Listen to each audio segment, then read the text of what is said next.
ঐতিহাসিক ডাকসু নির্বাচনে শিক্ষার্থীদের অংশগ্রহণে ক্যাম্পাসে সৃষ্টি হয়েছে উৎসব মুখর পরিবেশ। লম্বা লাইনে দাঁড়িয়ে ভোট প্রদান করছেন তারা। ভোটাধিকার প্রয়োগের মাধ্যমে শিক্ষার্থীদের নেতৃত্ব বাছাইয়ের সুযোগ সৃষ্টি হয়েছে এই নির্বাচনে। এদিকে ডাকসু নির্বাচনের গণতন্ত্রের নজির স্থাপন করতে চান প্রার্থীরা। দায়িত্বশীল আচরণে তাগিদ দিয়েছেন তারা। খালিদ ইবনে মিজান ও মুস্তাফিজুর শাওনের সহযোগিতায় আকবর হোসেন সুমনের রিপোর্ট। আপনার প্রিয় কাপড়ের যত্নে এলো এনজাইম সমৃদ্ধ Arik silver wash detergent powder 500 গ্রাম মাত্র 70 টাকা। প্রিমার্ক।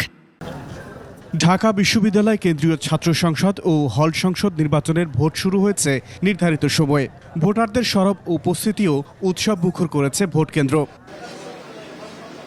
পোলিং এজেন্টদের উপস্থিতিতে ব্যালট বাক্স সিলগালার মাধ্যমে শুরু হয় ভোটের আনুষ্ঠানিকতা।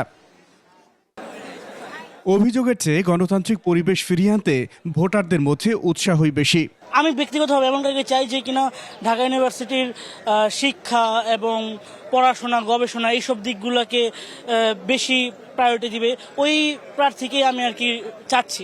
নির্বাচন পরিস্থিতি মোটামুটি সবাই আনন্দমুখর পরিবেশ, যে 6 বছর পরে যেহেতু ডাক শুরু হচ্ছে, সবাই আসতেছে, নিজেরা ভোট দিতেছে। প্রার্থীরা প্রতিদ্বন্দ্বিতার ক্ষেত্রে দায়িত্বশীল আচরণের তাগিদ দিয়েছেন। যেভাবে চলছে ফলাফল না মানার কোনো সুযোগ নেই, কারণ ঢাকা বিশ্ববিদ্যালয়ের শিক্ষার্থীরা তারা যখন রায় দিবেন তাদের রায় মেনে নিতে হবে আমাদেরকে। এটাই আমি মনে করি যে যৌক্তিক এবং এটাই হবে এখানে, এর বাইরে কোনো সুযোগ নেই। আমরা যারা প্রার্থীরা আছি এবং বিশ্ববিদ্যালয়ের প্রশাসন, নির্বাচন কমিশন সবাইকে দায়িত্বশীল আচরণ করতে হবে। আর আমরা ভোটারদের প্রতি অনুরোধ করছি, আপনারা আসেন কেন্দ্রে, আপনাদের পছন্দের প্রার্থীকে ভোট দেন। ডাকসু নির্বাচনে 28টি পদে লড়ছেন 471 প্রার্থী। ভোটার সংখ্যা 39,775 জন।